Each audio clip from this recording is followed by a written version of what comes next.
Salut les meutes, c'est Raph, j'espère que ça va bien. Aujourd'hui, on va parler stratégie autour du loup-garou UHC. Si tu ne sais pas ce qu'est le loup-garou UHC, je te mets le petit lien en fiche et pour faire court, il s'agit du PVP Minecraft sur lequel on rajoute un scénario loup-garou inspiré des loups-garous de Tierce-Lieu. Donc il y a une équipe de loups-garous tapis dans l'ombre et une équipe de villageois qui sont censés trouver parmi eux qui sont les loups-garous pour les éliminer. C'est intéressant d'analyser les rôles du loup-garou UHC lorsqu'on joue au loup-garou, tout simplement parce que le loup-garou UHC, c'est un loup-garou à chambre, c'est-à-dire que les joueurs ne peuvent pas être tous ensemble sur une place. Ils sont obligés d'être en petits groupes de 4, 5 ou 6 joueurs sur un total de parfois jusqu'à 30 joueurs. De la même façon que Blood on the Clock Tower ou Spores, le loup-garou UHC est donc un jeu du loup-garou dans lequel l'information n'est pas totalement publique, n'est pas totalement partagée. Il va falloir naviguer de groupe en groupe pour choper de l'information et pour la diffuser. C'est en ça que le loup-garou blanc du loup-garou UHC va se différencier, on va voir ça tout de suite.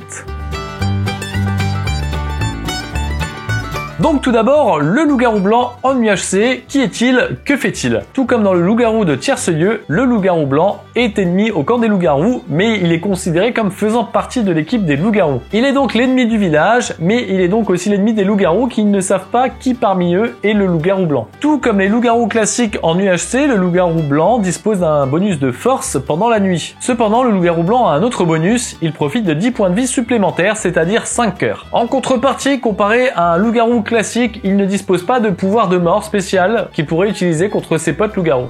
Commencez la partie comme un loup-garou.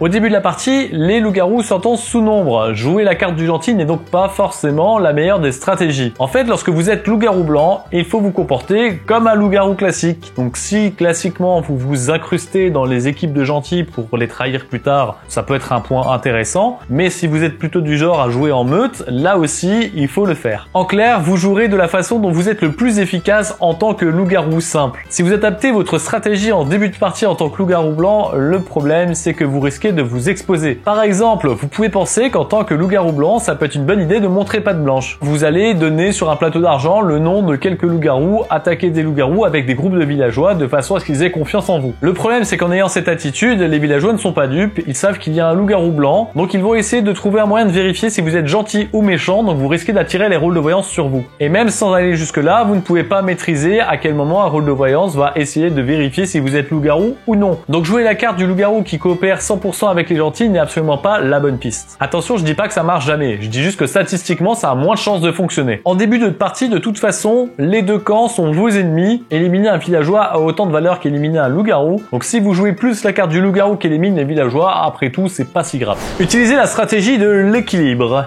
En tant que loup-garou blanc, équilibrer la partie est quelque chose de super important. Sur une vision globale de la partie, s'il y a un des deux camps qui prend l'avantage sur l'autre camp, pour le loup-garou blanc, ça va être beaucoup plus compliqué de tirer son épingle du jeu en fin de partie. Par exemple, si les loups-garous roulent sur les villageois et qu'à la fin, il reste encore 5 loups-garous contre vous, ça va être un peu compliqué. Il faut donc vous arranger pour que le nombre de villageois et de loups-garous soit à peu près équivalent tout le long de la partie. C'est pour ça que vous avez un rôle régulateur. Au fur et à mesure que la partie avance, le nombre de joueurs va diminuer, mais la proportion dans les deux camps va rester la même tout du long. Le loup-garou UHC étant fortement orienté PVP, je vous recommande d'essayer de faire en sorte que les deux camps aient à peu près le même nombre de joueurs. De cette façon, si les deux équipes s'affrontent, il y a de grandes chances que ça termine sur une presque égalité. Vous n'aurez plus qu'à accueillir les restes avec votre épée. De plus, au fur et à mesure que la partie va avancer, les tours vont se resserrer. Le loup-garou blanc, toujours en vie, va attirer de plus en plus de suspicion. Et les joueurs entre eux communiquent. Ils vont donc savoir au fur et à mesure qui a quel rôle.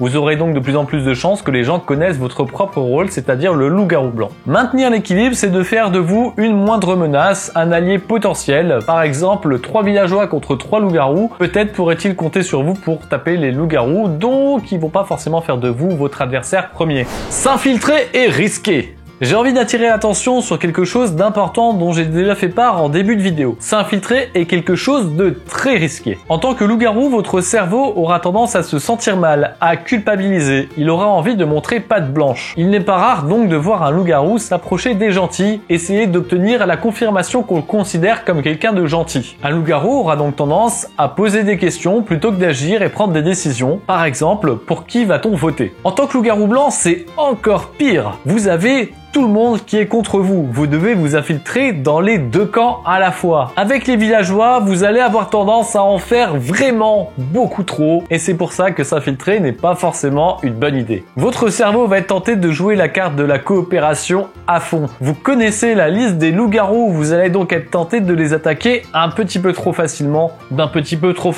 aider vos potes de façon à ce qu'ils vous considèrent comme innocents. Le problème, c'est que le moindre rôle de voyance peut faire s'écrouler ce genre de stratégie en montre patte blanche. Et en plus de ça, ça peut être un peu trop voyant, donc un peu trop suspicieux pour les villageois. L'infiltration, c'est donc ok, mais sans prendre trop de risques. Par exemple, ne vous infiltrez pas dans un groupe de villageois si vous n'avez pas au moins un autre pote loup-garou avec vous. À ce stade de la partie, il ne sait pas qu'il n'est pas dans votre camp. Du coup, ne vous sentez pas obligé de livrer ce dit pote au groupe de villageois qui est avec vous. Vous n'avez pas à le faire spécialement. Si quelqu'un d'autre trouve qu'il est loup-garou, bah écoutez, n'hésitez pas à l'attaquer, mais n'en faites pas des caisses, ne livrez pas vous-même vos potes loup-garou.